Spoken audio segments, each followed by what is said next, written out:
Hi guys, just me. You guys are on your break and I am just going to do a quick example of eyeshadow and eyeliner for eye shape. So we're having some trouble with the light, but hopefully this is okay. And hopefully I get it done in time before you come back from your break. So a couple of things to think about. You recognize the eye shape and then you need to adjust eyeshadow or eyeliner for that eye shape. So hopefully you can see me a little bit better now. And if we're in the class, we'll be working on one of your examples as a model, so it's similar. So for me, I have that close set shape, so my eyes are closer together than they are wide apart.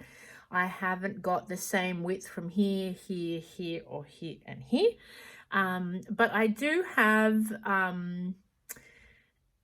a little bit of almond edge, and I do have a reasonable amount of space on my brow bone and a reasonable amount of space on my eyelid. So I can see the eyelid and I can see my brow bone. But the first thing I notice is the space between. So for me, I'm close set. I'm going to use those dark shadows on the outer eye. So some of you hopefully have got your brushes. I know there's been some brush talk, but hopefully you got some brushes to work with. I'm going to work with a flat brush and a fluffy brush, and I'm going to give myself a little bit of elongation because I want that that close set to widen. So this is a flat brush, and this is, I'll get a different one. I don't like that one. This is a fluffy brush, so a blending brush and a flat brush. Super simple. I'm going to use my Crayolan neutral shades, and I'm going to add a little bit of darkness here. I'm hoping it's not too dark this light. I've done my best. So I'm just going to use like a brown. You can use a gold or anything you like, and I'm just going to apply a little bit of that on the outer 3/4. So just here. And if you need a mirror, use a mirror to make it a little bit more obvious or easier for you to work with. So see how that dark color, it's very matte, that color. Next week we're doing that. But I take this out to give that idea of length. So I always like to blend that out softly. So I'm using the dark color, blending it out. And sort of just, building it across. Great. And then you can come over to the other eye. But the idea is to show you the length. So hopefully the length there is longer and it's distracting from the less space in the center. And then I get another flat brush and I just use a light color. So just going back to my palette, normally when I'm having fun, I use something pretty like gold or pink, but I'm just going to keep it quite basic for this quick example. So I'm just going to use something like this. Maybe I should use gray, although you all said gray's amazing. I haven't gone there yet, but I'm going to do it for smoky eye. So you've got the light color, so that should work fine. I might mix it in with a little bit of the deep shade. And for me, I just pat that on the inner eye section to the middle. And then this is sort of working with my close set eye. It's widening and it's taking that appearance away from the center. So nice and easy.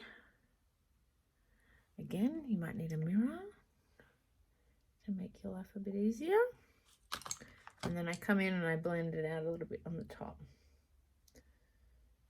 So this is what's going to work for my eye shape. If you have that almond eye, some of you said you had, you can do the same complementary shading, but you might be able to also use a little bit of a darker color here. If you have small eyes, same again, you might just want to reduce it down and make it a little bit less obvious. If you have round eyes, you can bring that dark color under here and then it becomes a little bit more tailored to the ends. So this concept will work. You're just either darkening in here more if you've got more space. You're either bringing this down or taking this under. So you're lengthening or blending out or adding, just depending.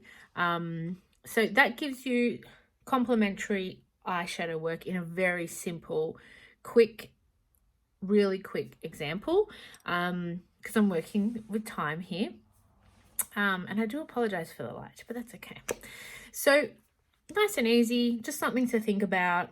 You can go off and do all sorts of things. This is very common in film and television makeup, and it's just a soft amount to get the appearance of the eyes balanced. So eyeliner.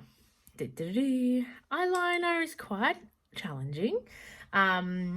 There's two eyeliners that I love. I actually put an image of it in one of the PowerPoints that Candace is presenting with lashes. But Ben Nye, if you've heard of that brand, they do a great cake eyeliner, and it's a great eyeliner to mix to the consistency that you like, and it just looks nice and clean. I really like it. But I've run out of that one and I haven't been able to go back and get it. But anyhow, gel liner is very popular. I'm going to use the Black MAC gel liner, which comes in a little glass tub to keep it from drying. But gel liners do dry. This is why I don't love them. You can always use a black pencil, just something that's black, but keep it nice and sharp. And then the question is about what brush to use. So some of us are very comfortable using the angle brush.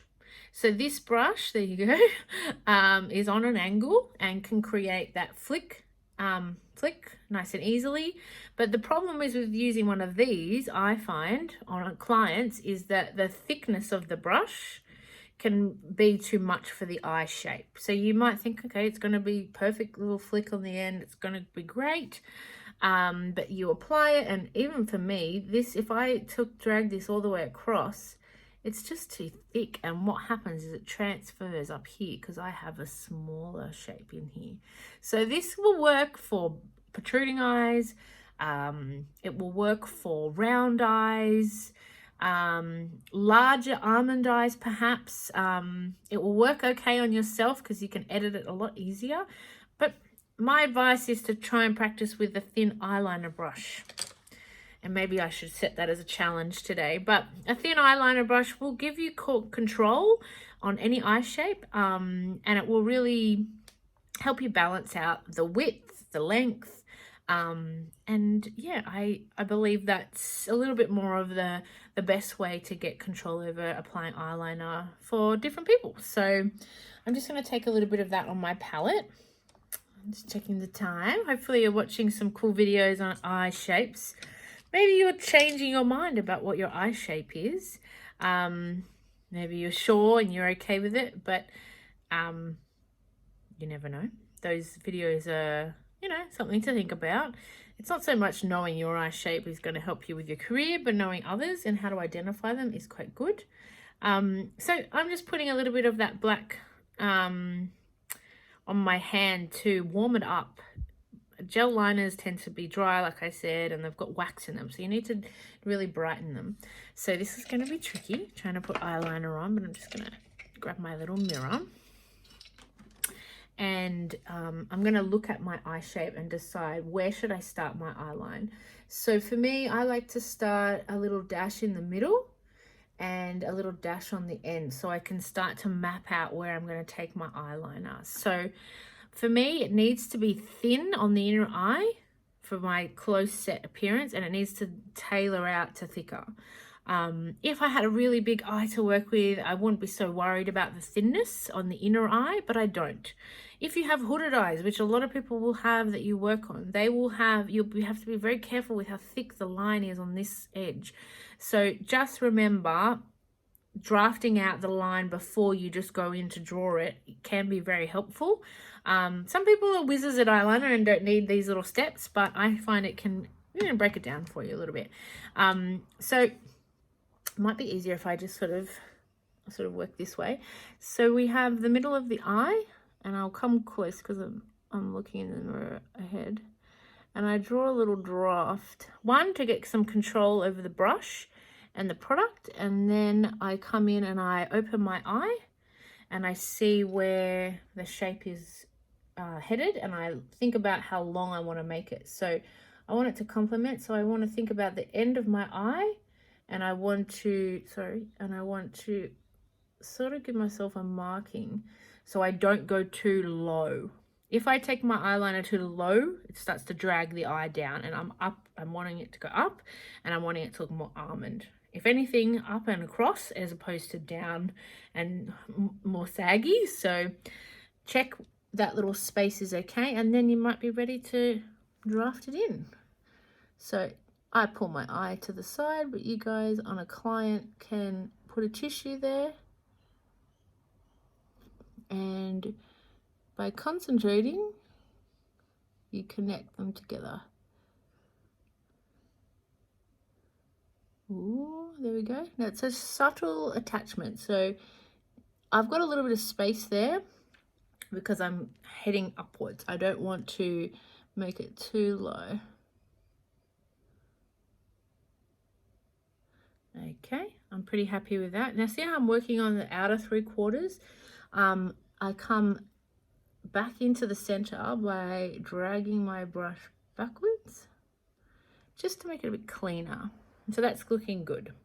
So now I make sure I've got enough product on my brush, and I'm going to come into the inner eye, and I'm going to connect from the inner eye to the center, but I'm going to scoop it up because it's going to be too thick for me. Again, different eye shapes will warrant different shape, but for me it really needs to be thin to thick. So if you're working with a client, you need them to look the opposite direction so you can get right in the inner eye, opposite direction, sorry, that way. But for myself, I just have to look down. I'll keep my eyes shut, and I almost, if you can see that, I almost have to put the brush underneath the lash to bring it on top.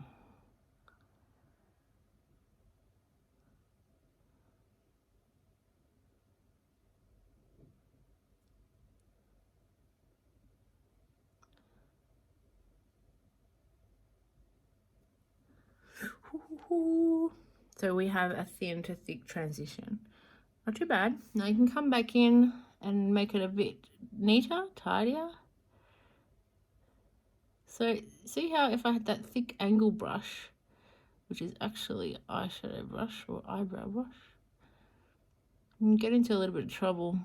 But those that have those big almond eyes, you're gonna say, no Jess, you can use them, it's much easier. But for me, thinner brushes, hooded eyes in future, thin angle or thin pointed brush is the way to go. So I've got the majority of my eyeliner on, but now I've got to make sure that I don't go past that little draft I drew, and also that it flicks up, and then the trick is to get it the same on the other side, right? So I am going to connect the end to where I want it to finish. So for some people it is just straight across. And that's if you have the monolid or if you have the round eye. But if you've got the upturn, you sort of stick with the shape. If you've got the almond, you tailor it a little bit higher, but you can complement it by just finishing on the very end.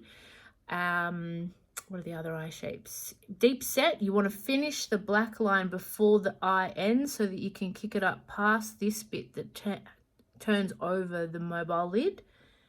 And wide set you can take straight, and close set I'm going to show you. We're going to take it a little bit higher, but it's not much variation. It's more about how wide this line is and how close you go to the natural eye shape. So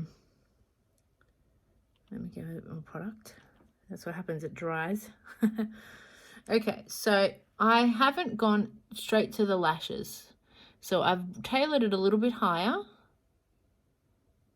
and I'm going to keep it, fill it in a little bit, but I'm going to do a little mark to where I want to go.